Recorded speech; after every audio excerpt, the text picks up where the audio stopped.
Willkommen zu dieser technischen Anleitung zum Surface 1724. Wir sind Kelatos Informática, Spezialisten für technische Reparaturen. Wir holen dein Gerät direkt bei dir zu Hause ab, führen eine kostenlose Diagnose durch und schicken dir einen Kostenvoranschlag, bevor wir reparieren. Keine Anrufe, keine Fahrten.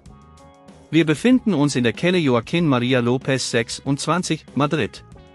Bequem, transparent und professionell. Link in der Beschreibung. Wenn dein Surface 1724 komische Geräusche macht, ist das oft ein Hinweis auf ein internes Problem. Diese Geräusche können durch defekte Hardware verursacht werden, wie etwa einen beschädigten Lüfter oder lockere Komponenten. Wenn du das Problem nicht rechtzeitig behebst, kann es dazu führen, dass dein Gerät ernsthafte Schäden erleidet und möglicherweise ganz ausfällt.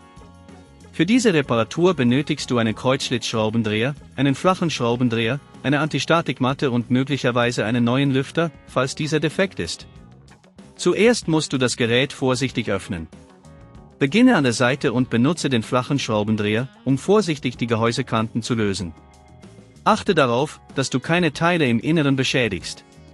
Sobald du das Gehäuse geöffnet hast, kannst du den Lüfter lokalisieren, der häufig die Ursache für die Geräusche ist.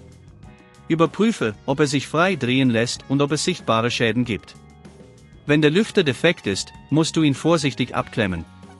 Achte darauf, die Schrauben zu notieren, um später alles wieder zusammenbauen zu können. Jetzt entferne die Schrauben, die den Lüfter halten, und ziehe ihn vorsichtig heraus. Wenn dir das an dieser Stelle zu kompliziert wird, denk daran, dass wir bei Kelatos dein Gerät zu Hause abholen und es dir repariert zurückschicken. Setze den neuen Lüfter an die gleiche Stelle und befestige ihn mit den Schrauben. Achte darauf, die Verbindung wieder korrekt herzustellen, damit alles reibungslos funktioniert.